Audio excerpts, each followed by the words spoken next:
All right. I'm going to call the Common Council meeting to order Tuesday, February 25th, 2020 at 6:03 p.m. Roll call, please. Alderpersons Madden. Here. Kubaki. Here. Engelhardt is absent. Kapusta. Here. Borgman. Here. Hamel. Here. And Wolf is absent. And Mayor Cheverati is present. Here. We have a quorum present. Thank you. Statement of public notice. This meeting was noticed in accordance with the open meeting law. Okay, communications from me this evening. I actually have none. Public comment. If you're here for a public hearing, you don't need to fill out a form. You'll just be able to come up and speak during that specific hearing. If you want to speak on any agenda item, you have to fill out a form wherever those are. Back counter. And that would be under the agenda item, and you'd be limited to 3 minutes at that time. Or not at that time, as public comment, no. Okay, there is none. And so now we will roll into our public hearings.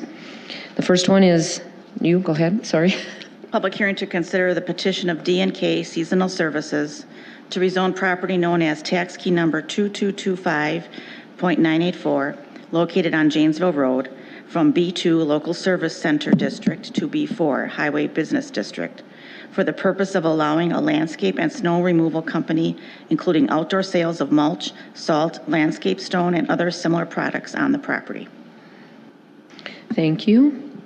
And Adam? Thank you, Mayor. I'll just kind of give you a little breakdown. So this is the currently housing a pool store. This is located on Janesville Road, kind of backs up to the north side of the industrial business park.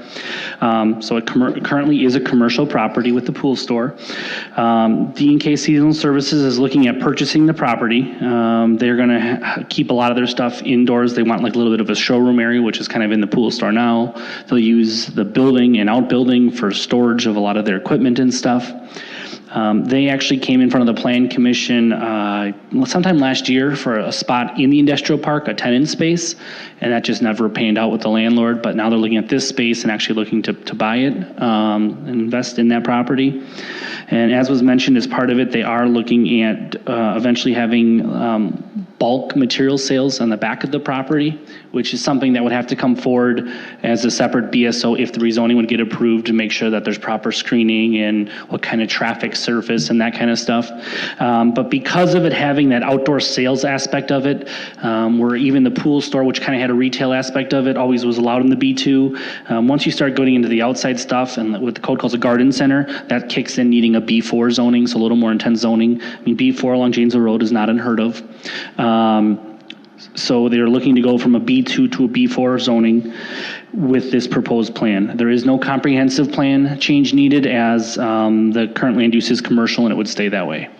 So if this would get approved, the approval would be subject to a building site operation plan being approved through the Plan Commission for the actual use of the site relating to anything that's outside, whether it's parking of equipment outside, any kind of bulk sales outside, anything like that. Thank you, Adam. With that, is there anyone here who wishes to speak regarding this public hearing? Come up to the microphone, state your name and address, and speak. Good evening. My name is Ken Holz, and I am the property owner to the immediate east of Paradise Pools. I want to be a good neighbor. I'm glad to hear that there is a prospective buyer, but in the same light, I'm concerned about opening the door too wide. I'm especially concerned about what's going to happen behind the business proper on that open field. I currently have my lot and home for sale there, and I would like to keep it as quality as I possibly can. I spoke with Adam and Aaron about what might happen down the line with that back field, and they told me that they're recommending a hard surface. Well, if you take a half acre of land and cover it with a hard surface, your rainwater and snow, etc., has to run somewhere. Now, it can run west to the animal hospital. It can run south to the We Energies power line, or it can run east onto Ken Holz's now dry piece of land. And when I take a prospective buyer onto my land and they discover that it's suddenly turned into marsh land, that lowers the value of my property. So my concern in coming here tonight is that you folks are aware of a potential problem with water control. Okay, thank you. We can't comment. We just take your comment, and there's Okay. no vote tonight. Okay, that's fine. Thank you. Thank you. Thank you very much. Is there anyone else who wishes to speak at this public hearing? Nope. Come on up and state your name and address, please. Dennis Lopipero, D&K Seasonal Services, West 186, South 9038, Cardinal Drive, Muskego, Wisconsin. I'm Candy Rather, same address. I'm the K of the D&K. So basically, we understand that there's some concerns about the water runoff and everything. I had previously met with Lee from the veterinarian place, and Lee has already informed me that there's already standing water issues back there anyway because it is an open field. Our goal is to work and be the kind neighbor as well, and to work with everybody and to come up with some type of solution where we do not have any issues, where we can come up with a compromise. As far as putting mulch bins in the back there, we do have a plan submitted, and we will do our best to prevent water from flowing into the neighboring lots. But we are here. We own a home in Muskego, and we would like to be here to run our business in Muskego because a lot of people know us. Okay. Okay? Thank you very much. Is there anyone else who wishes to speak at this public hearing?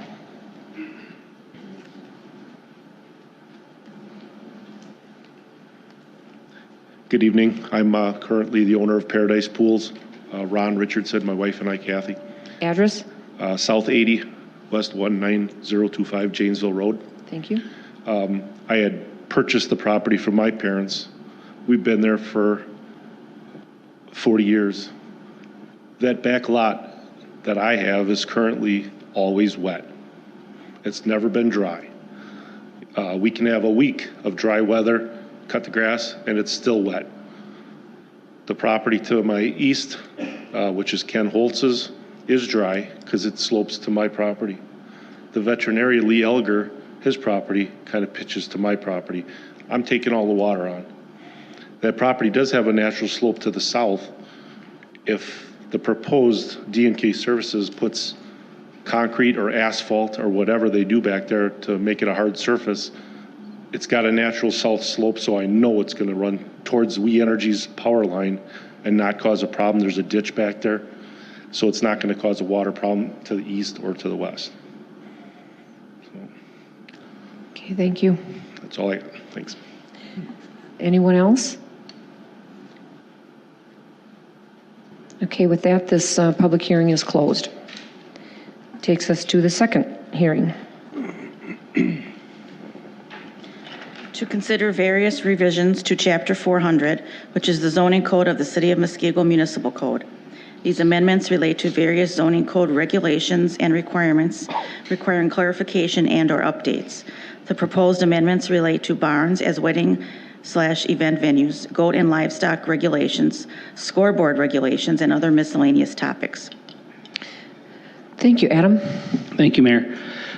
So yeah, there's a handful of code sections that are affected by this. I think it's almost 13 code sections. The bulk of these, as Jill mentioned, relate to things that the Committee of the Whole has previously discussed. The first of those items being the idea of having barns to be used as wedding or event venues. The second being how we handle goats. That's kind of how the topic started, which we kind of looked at is let's just clean up some other things that relate to livestock in the code. And the last main thing was specifically how we treat scoreboards and advertising on scoreboards. So, I mean, I can, the list of summaries is pretty long and it was included in your packets. So I'm hoping most of you looked at it on the council. And for anyone in the public that hasn't seen it yet, we have copies. I have some copies available here. We have copies in our office and it's posted on the website under the council agenda. But what the summary that was provided to the council includes and is on the website is it gives a summary of exactly which code sections were affected and how they were affected.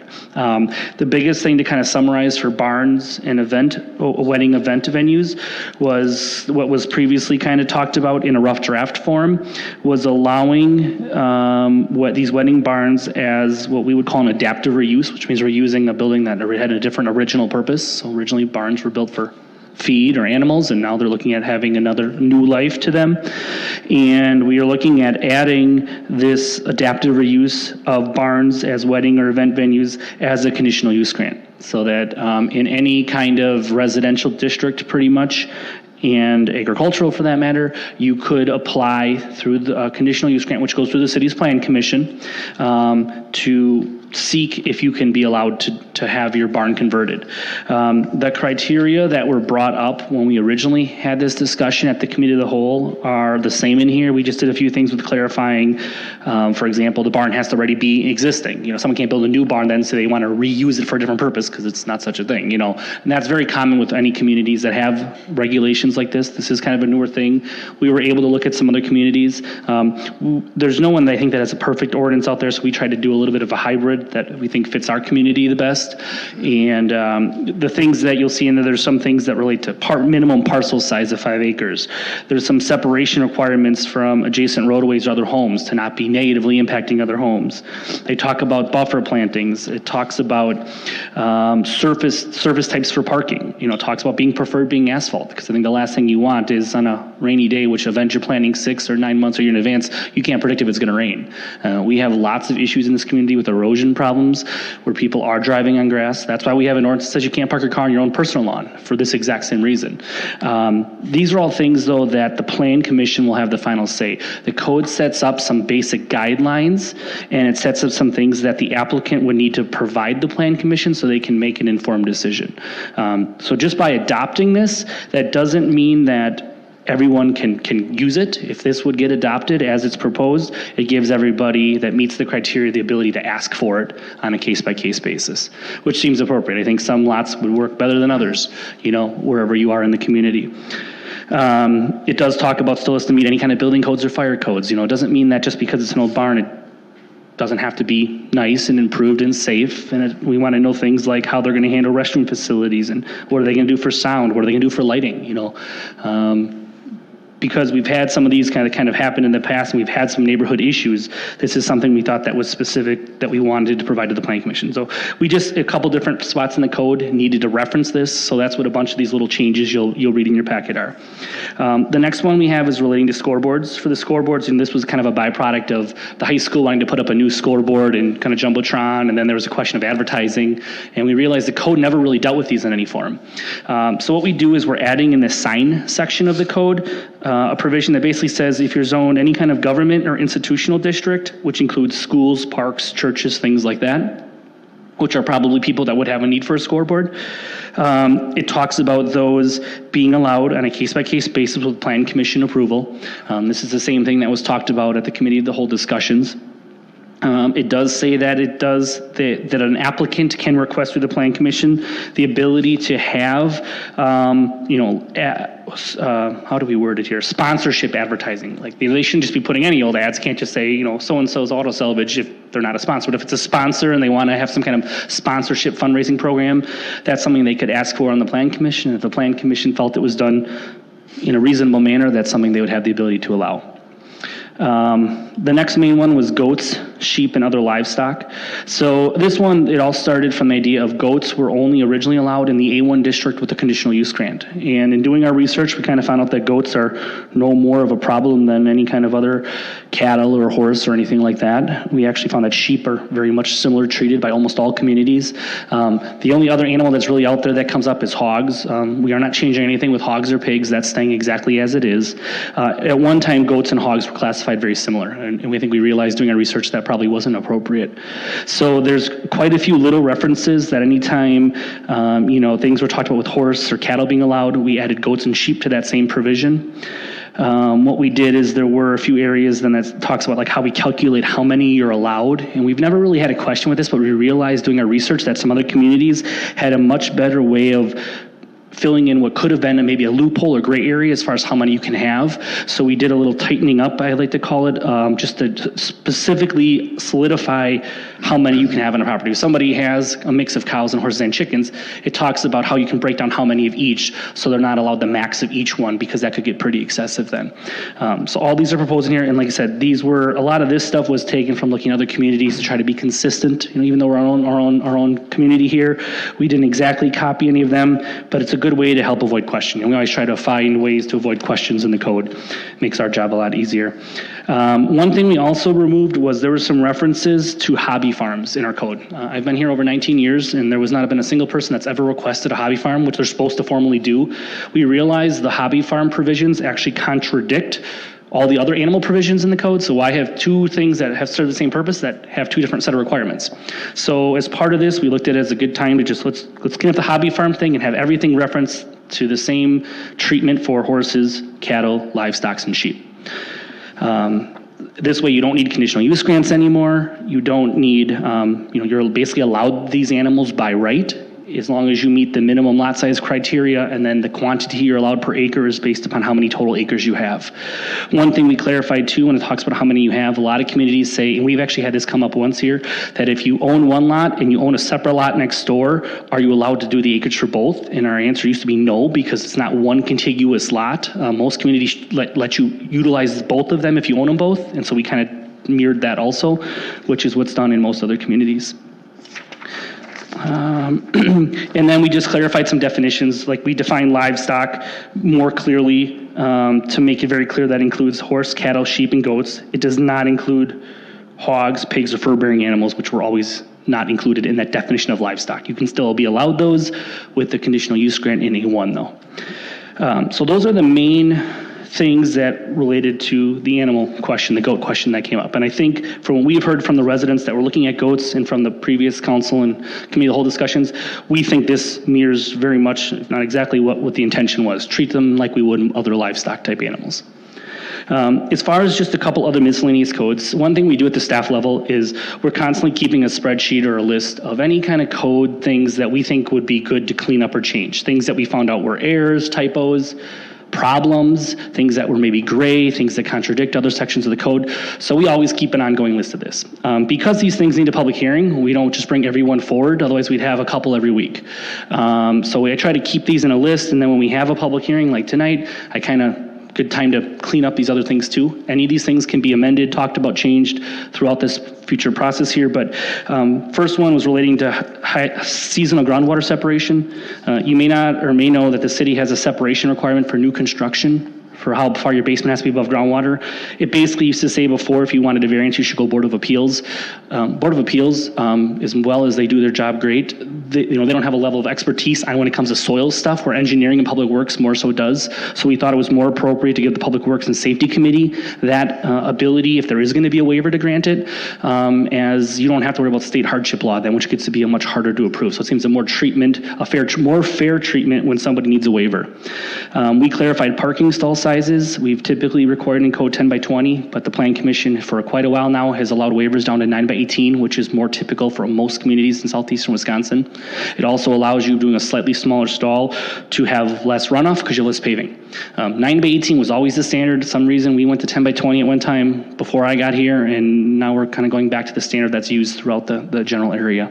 So that's one of the recommendations. We just clarify how, the code talks about only allowing one house on a lot. And same thing, Board of Appeals used to grant a waiver to that, but once again, since Board of Appeals doesn't do with land divisions, and having 2 houses on a lot has land division implications, we thought it made more sense to have Plan Commission be that body that would be the grantor of any kind of waiver to that requirement. We have some notes that we've had some issues where we put lots of restrictions that the Plan Commission and Council wants on our subdivision plats, like says don't cut down stuff in a wetland. And what we realized, there's no code that says you have to follow things on a plat. So what we did is we're putting a simple note in there that says if there's a note that's required by the city on a subdivision plan, you have to follow it. And if you don't, then there can be a repercussion. We talked, one of the things that is kind of a trend, and I'll call it a negative trend, is, and we don't have a lot of them in this community, but I've seen them in some other communities where they're pretty atrocious, issues where people like to line all their windows with very bright LEDs. And in the planning world, this is a really big hot button issue because it can start to make areas look pretty gaudy. It's fine if someone's doing one window maybe, but when someone has a huge storefront and they're lining the inside with a bright LED that aim outward, the key is aiming outward, which this is kind of a trend in the sign industry, they can become real blinding. And the way our current code is any kind of signage or lighting inside the building, we don't regulate. That can be problematic if you have a light now that we have all these specific light regulations that are glaring out onto the road. So we just have a real simple rule that basically says no lighting, if it's interior or exterior, can be attached to the window or window frame for commercial industrial properties where the light source can directly be seen from the outside. The reason we bring this up is any lighting that a commercial building has already, you can't see the light source. We don't allow that already. So it's kind of clarifying that if it's inside the window or outside, either or, that same rule would apply that applies to other outdoor lighting because you see it from the outside. Like I said, this doesn't affect normal lighting for business. It's strictly when someone's trying to make their window glow outward. If they want to make it glow inward or shield it, that's fine. So that's one thing that's been a big thing in the planning world. Then there's just a couple other small little things pointing out to like some definitions. We realize there's some images in the definition section for signs that have some inappropriate text because it's things that are out of date. So we just want to clean up some of those graphics. And the last one is, and if there's any question on this, Jeff maybe could answer a little more about it. Correct me if I'm wrong, Jeff, there's a state statute that talks about how people are appointed to the Plan Commission. And basically what it says is that the aldermanic member is appointed by what it currently says, an alderman is appointed by the council. And it talks about that I'm going to read it for here. So the aldermanic member of the Plan Commission shall be appointed annually at the Common Council organizational meeting by the mayor and confirmed by a majority vote of the Common Council. That's what the proposed change is, and that mirrors the state statute language, right? Correct, Jeff? That's correct. Yep. Yeah. So we basically were just cleaning up 3 sections that talk about the aldermanic appointment to Plan Commission, so it mirrors the statute that's already out there at the state level. Now there's one thing I want to read for you quick here. We did receive one email for a comment for somebody who was ill and not able to make it with the public hearing, so I'll read that quickly.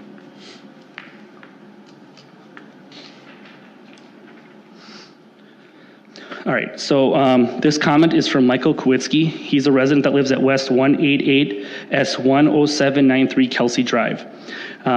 So he states, our names for the public record are Michael G. and Linda G. Kowitsky, West 188 South 10793 Kelsey Drive, Muskego, Wisconsin. We have lived and owned our property for nearly 31 years. It is rather hard to comment specifically about the full impact of these changes that they will make on a citywide basis because we are not aware of the exact addresses of other location venues. And I'll step in quick. This is specifically relating to the wedding barn events. Sorry, I didn't start that way. They said, however, based upon our past experience, these proposed code changes for Chapter 400 concerning barns as events and wedding venues will have a long-term and direct impact on our ongoing quality of life. As a result, we do not support adoption of these changes that are currently written. Our home is located directly across the road from where one of these facilities has already operated, i.e. Grandma's Cottage, and is located at West 187, South 10740, Muskego Dam Drive, Muskego. The owners of Grandma's Cottage have hosted weddings in their 136-year-old barn located on the property since at least the fall of 2016. To our knowledge, none of these events have been approved by existing city ordinance or conditional use grant. Typically, some of the issues we have already been dealing with include, but are not limited to, general noise generated by the additional traffic in and out of the property, also from the loud amplified music and public address system used during the event. Damage to our mailbox from attendees backing into our mailbox, I have moved the mailbox twice and now have installed a spring-loaded model to help combat destruction. Damage to our grass by people who miss the venue driveway and turn around in our driveway or the middle of the street. Bright spotlights shining onto our front picture window, which were mounted on large step ladders. This was supposedly being used as illumination of their parking area located in a horse pasture. Campfire smoke that drifts towards our property and into our windows, which we end up having to close. We also have concerns about where is the sanitary sewage being discharged or disposed of for all of these additional people on the property. Currently, there isn't public water or sewage serving this area of the city. According to the owners, the barn will hold 75 people, but a tent may or has been erected and may hold more, possibly up to 200. Again, where does all the sanitary sewage for these events go? What about the fire safety? The barn was built in 1888 and is primarily constructed of wood. There is no sprinkler system in it and exits are limited. How will people evacuate in the event of a fire? Currently, this property is zoned A1 agricultural district, and as a result, the property tax is very low. In all of the years we have lived on the street, it has never been a working farm. Yes, there are several domesticated horses and a couple alpaca there, and no other daily farm operations. This is in itself bringing up the question, why aren't appropriate property taxes and business taxes being collected on the property when it's clearly being used for business purposes rather than agricultural? It is our understanding one of the driving forces behind adoption of these zoning ordinance changes is to help the financial woes of the farmers. Thus, the old farm barns, etc., supposedly representing a quaint and folksy venue for these types of events. However, this is certainly not a true operating farm and hasn't been for many years. Finally, if these zoning ordinance changes are approved and adopted as written, a conditional use grant would be issued. What municipal oversight is there going to be in place to make sure the zoning regulations are being adhered to? At the very least, we would like to see a yearly compliance review before the Common Council be in place as a minimum. Thank you. Michael and Linda Kowitsky. Thank you. Is there anyone here that wishes to speak regarding this public hearing?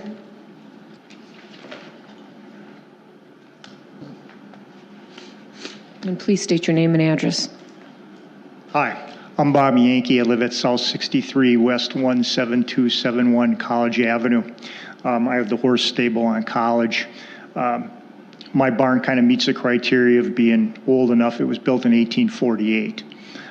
We're looking to do barn venues as far as weddings and whatever. We did have, in the past 2 years, we had 4 weddings there. And none of my neighbors complained, had a problem with it, whatever. I didn't know we really weren't supposed to do that. I went to get a liquor license last year and found out I couldn't, and talked to Adam and have been talking to him about this. And I think that the regulations are good. I think it should be regulated. I belong to the Wisconsin Agricultural Tourism Association, and we kind of self-regulate. And I know there's big issues in Madison about it, about barn venues and alcohol and whatever. Well, we want to do everything legally. When we did have those 4 weddings, and they were for friends of ours, we had licensed bartenders serving alcohol that was bought by the participants. So all that stuff being said, we try to do things right, and that's our intention. And I think these rules are going to force everybody to do it right, to be cognizant of the neighbors. Before I had these events, I talked to my neighbors, said if there's anything that bothers you, let me know. I had one of the weddings up on the hill by me in a big tent. There were no problems. Another wedding we had in our indoor riding arena worked out real well. But what I want to do is renovate my old barn and have weddings in there. And it would be about 200 people. But I want to make sure that I do everything right and work with Adam, get all the proper permits, whatever's needed. I think if we do that, the barn venues are going to be a benefit to Muskego. I really believe that. We want to keep that quaint, kind of rural setting and get people to come in from and say, hey, this is a nice community.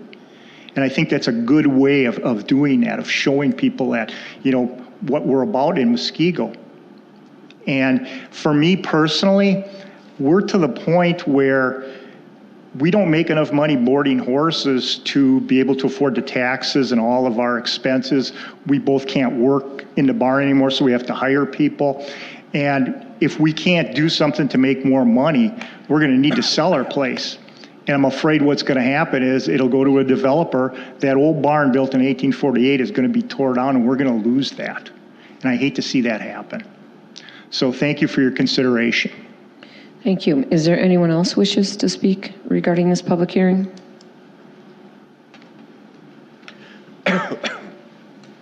Jeremiah Johnson, I'm the Director of Operations for the Muskego Norway School District, South 87, West 18763 Woods Road. I'm not here to talk about the barns. Just wanted to thank you guys for considering the scoreboard option to advertise. So you guys probably all know the front of it is well used for advertising. The whole board itself was actually paid for through advertising, which has been really cool. The thing that we're wondering about is the back side of it. So right now, if you look at the back side, it's just a big aluminum wall with some mechanicals, and our hope would be possibly advertising, but more so even just welcome warrior country or something just to cover up the aluminum paneling. So I didn't get a chance to dive into the packet, but just making sure that it addresses the back side of it as well.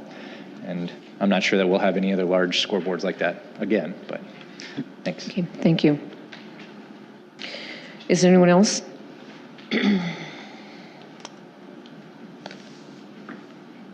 Hi, Christine Kerner, S98W20972 Parker Drive. We're the reason the goats was brought into conversation. So we've kind of just been floating out here in a lot of the conversations that have been had. So, Adam's done a lot of research and we really appreciate that. And our goal really was to make goats part of, we couldn't understand why they were separated out and removed from something that was allowed here. So our goal was we built a barn, not for venues, but to have goats and chickens, and got through the process and we were ready to start building and we're told goats weren't something that were allowed, but we could look at doing a conditional use grant. So all the proposal and the changes seem fantastic, and really just moving forward to allowing goats to be part of the rest of the animals that are allowed on farms. I do recommend, as you're going through those changes, I think it was New Berlin had theirs broken out a little better to understand. As somebody coming in who doesn't understand all these ordinances and codes and trying to read through them, they had more of like a table that said, okay, you have this many acres, you can have this many of each type of animal, to make it easier to read versus reading through 30 pages and trying to understand it. I think it may be easier for people to actually execute and do what the laws recommend if they can understand them. So, thank you. Thank you. Anyone else? Okay, with that, I'm sorry.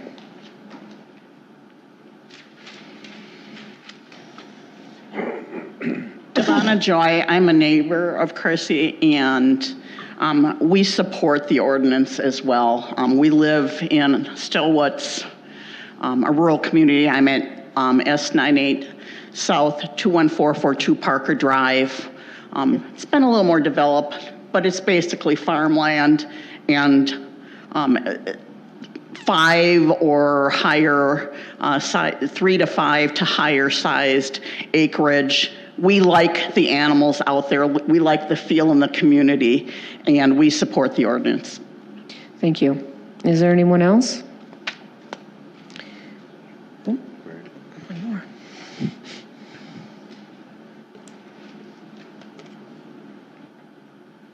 John Giove, S98W21442 Parker.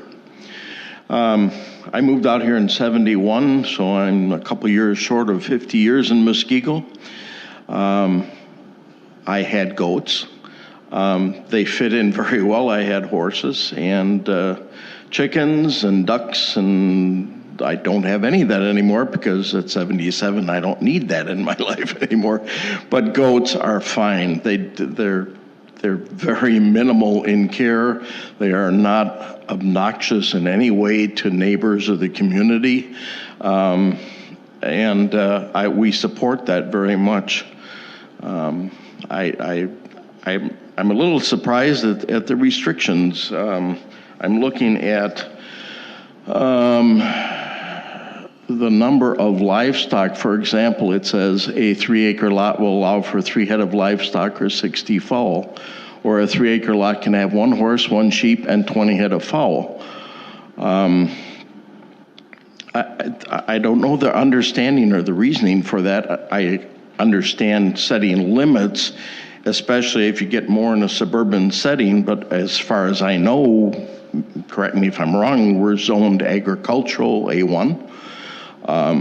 So to say that you can't have a chicken coop to have eggs and to have a couple of horses and a couple of goats, I find that very restrictive, and at some point you might want to take a look at that. But definitely we support the addition of the goats in the provisions. Thank you. Is there anyone else? Okay, with that, we will close this public hearing and move on to consent agenda. Approval of common council minutes for February 11th, 2020. Approval of operator licenses. Resolution 11, approval of an amendment to the M&N Shooting Enterprise LLC doing business as Boxhorns and City of Muskego lease agreement for the Boxhorn Pole Barn area.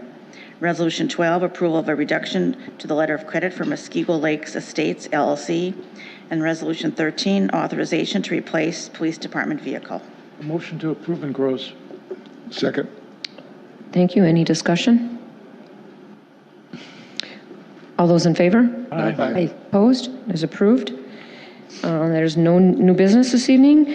Unfinished business, ordinance 1441, an ordinance to amend Chapter 39, Section 39-2 of the Municipal Code of the City of Muskego, collection of property taxes, special assessments, and charges and other taxes. This is the second reading, so we need a motion. Move to approve. Second. Thank you. Any discussion? All those in favor? Aye. Opposed? Is approved. Review of committee reports. Finance Committee for January 28th, 2020. And then first reading of ordinances and possible second reading if rules are waived. Ordinance 1442, an ordinance to amend the various sections of Chapter 400 of the Zoning Code of the City of Muskego. And Ordinance 1443, an ordinance to amend the zoning map of the City of Muskego D&K seasonal services from B2 to B4. And then we have license approval. Approval of a Class A dance hall license and Class B license to sell fermented malt beverages and intoxicating liquor for Tipsy Threesome LLC, doing business as Irish Cottage 2, located at South 98 West 12532 Loomis Court. The agent is Kimberly Matthey. There is a request to have the upstairs outside patio licensed until close. Move to approve. Second. Any discussion? All those in favor? Aye. Opposed? Is approved. Voucher approval. Motion to approve utility vouchers in the amount of $145,437.80. Second. Any discussion? All those in favor? Aye. Opposed? Is approved. Move to approve tax vouchers in the amount of $28,252.76. Second. Any discussion? All those in favor? Aye. Opposed? It's approved. Move to approve general fund vouchers in the amount of $253,712.14. Second. Any discussion? All those in favor? Aye. Opposed? Is approved. Move to approve wire transfers in the amount of $210,680.80. Second. Any discussion? All those in favor? Aye. Opposed? Is approved. City official reports, none this evening. Are there any communications or aldermanic liaison updates? Okay, future agenda items or reconsiderations? Oh, wait, you have miscellaneous? I just want to say one thing real quick. I'm just going to mention quickly for Plan Commission, for the April meeting, the Plan Commission members know this, because of the elections on April 7th, in this room being used for that and people being busy that night, we always have issues with that meeting with a quorum. We're going to reschedule it to April 2nd, the Thursday before. So I just wanted to give an FYI to the council members about that. So. Thanks, Adam. Appreciate that. Just one comment. I got to thank Adam for all his work on amending Chapter 400. That was a year-long task. So thank you. You did a great job. Mm-hmm. Thanks, Adam.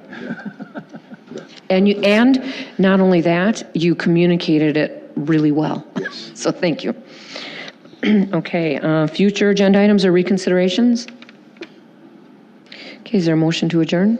So moved. Second. All those in favor? Aye. Opposed? We are adjourned.